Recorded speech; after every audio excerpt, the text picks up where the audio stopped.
se lo voy a preguntar. Mientras te puedo olvidar. A don José Manuel Trinidad, que cada día le sorprende más. ¿Cómo estás? Buenas tardes. Buenas tardes, Jaime. Me acabo de tranquilizar, porque yo me esperaba, haciendo el tema que era, que me pusiera incluso un narco corrido. Un segundito. Cuidado. Dolor de haber perdido la calma. Lo siento mucho.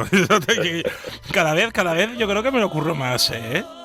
No, insuperable. Bueno, no, insuperable no, lo superarás. Bueno, siempre lo puedo superar. Bueno, hoy, después de esta pequeña quitada de corbata que nos hemos puesto, que siempre viene mal, siempre viene bien en un día, y además como el de hoy, en el que la tensión informativa nos toca por todos los lados y todas las esquinas, vamos a hablar de un tema muy serio, que es el de la crisis de los opiáceos, porque hay muchas noticias, muchas series, muchas películas que hablan sobre este tema, sobre todo también en Estados Unidos. ¿Qué ha pasado en Estados Unidos con los mórficos, creo que se llaman, los opiáceos del dolor, para que sea tan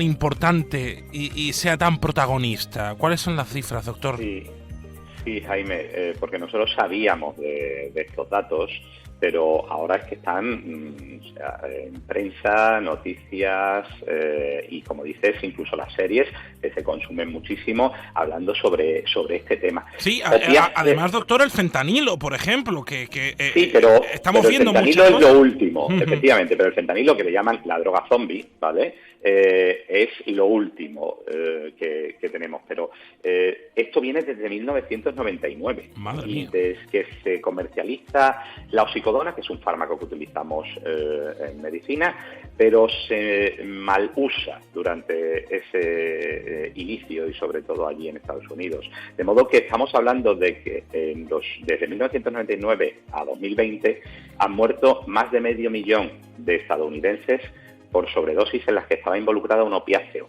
recetado o ilícito. De modo que, oye, no podemos obviarlo. En el último año, en 2022, hablamos de 300 muertes al día en Estados Unidos por drogas en general, pero un porcentaje, casi un 70%, es por opiáceos. De modo que es un tema importante, y lo que pasa es que las series, películas lo manejan de un modo sensacionalista. Entonces vamos a intentar en el día de hoy a ordenarlo un poquito y que nuestros oyentes lo entiendan. Además, doctor, por como bien ha dicho usted, recetados. Es que en muchos casos estos opiáceos son completamente legales. Lo que pasa es que la persona que los toma, pues vamos a decirlo claramente, se le va de las manos. Y las series, como bien has dicho también, lo utilizan y a veces hasta lo romantizan. Sí, pero mira, desde 1999 han ocurrido 3 olas. Estamos hablando del Centro de Control de Enfermedades, que nos suena a nosotros del ébola y todo eso, ¿no? El CDC en Estados Unidos analiza que ha habido 3 olas. En 1999 empieza con la oxicodona, que Purdue Pharma, que es de lo que hablan las series, empieza a comercializarlo, pero con un marketing feroz. Y decimos que los opiáceos no tienen efecto techo y que la solución a cuando tienes síntomas de adicción es subir la dosis. Entonces se maneja mal en esos inicios del año 2000, y eso produce muchas adicciones a oxicodona. La segunda ola, que además lo manejan de forma aberrante, como tú dices, e incluso snifan la medicación. La segunda ola viene porque ya no pueden pagar las consultas al médico en Estados Unidos, que todo es privado, no pueden pagar la receta de la oxicodona, y entonces pasan a heroína. Y esa es una segunda ola de sobredosis tremenda. Y la tercera ola viene con el fentanilo. Aquí por el fentanilo ilícito. Es decir, lo que están manejando desde los cárteles de la droga en México, etcétera, y sintetizados de forma ilegal. Ese es el gran problema que tienen ahora con los fentanilos.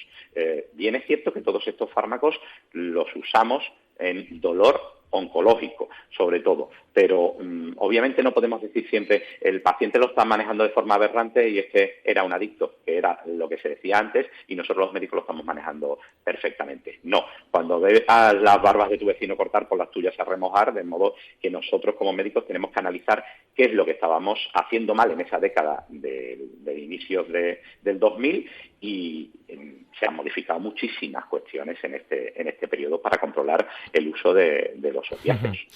Doctor, esto de Estados Unidos ahora lo estamos viendo poco a poco en España o no en la misma medida? Mira, Jaime, yo lo vi hace años. Realmente hace años, cuando se empezó con los mórficos, con los fentanilos de acción rápida sobre todo, que en un minuto están en sangre, ahí sí se vio una conducta aberrante, se detectó, porque además se indicaba para dolor no oncológico, para muchas patologías de dolor no oncológico, y entonces ahí sí se observó. Pero hay muchas diferencias con Estados Unidos. La principal es que aquí tenemos un control feroz de los opiáceos.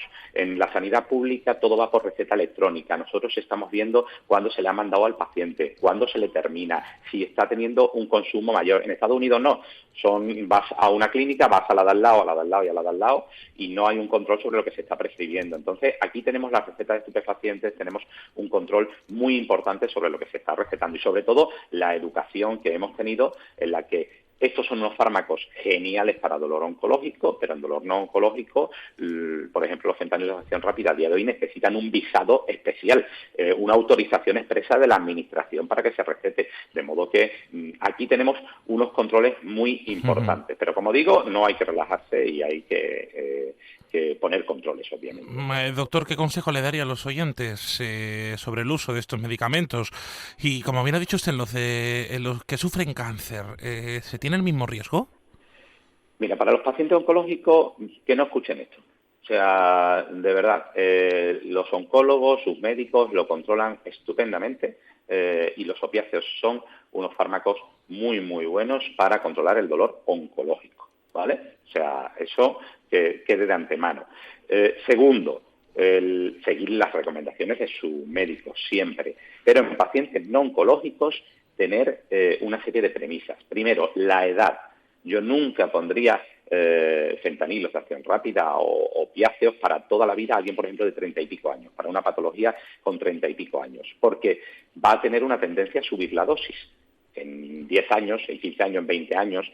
O sea, la duración del tratamiento es importante. Yo en gente joven no me parece un buen tratamiento. Luego, decíamos antiguamente que los mórficos no tienen efecto techo, que tú puedes subir la dosis sin ton ni son. No.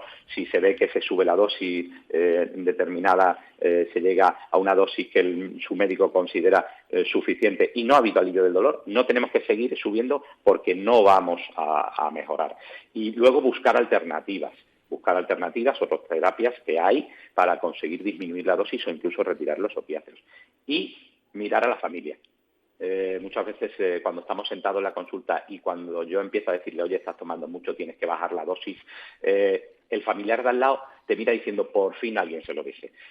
Porque cuando subimos las dosis de opiáceos el paciente no se da cuenta, pero el familiar sí ve un cambio en su estado de ánimo, más irascible. Entonces, conversar también con la familia e involucrar a la familia en el manejo de las dosis de opiáceos. Vamos con la última pregunta, porque la verdad que el tema está bastante interesante. Hablando de vosotros, también de las unidades del dolor, ¿vosotros sois agentes activos para el control de esta situación?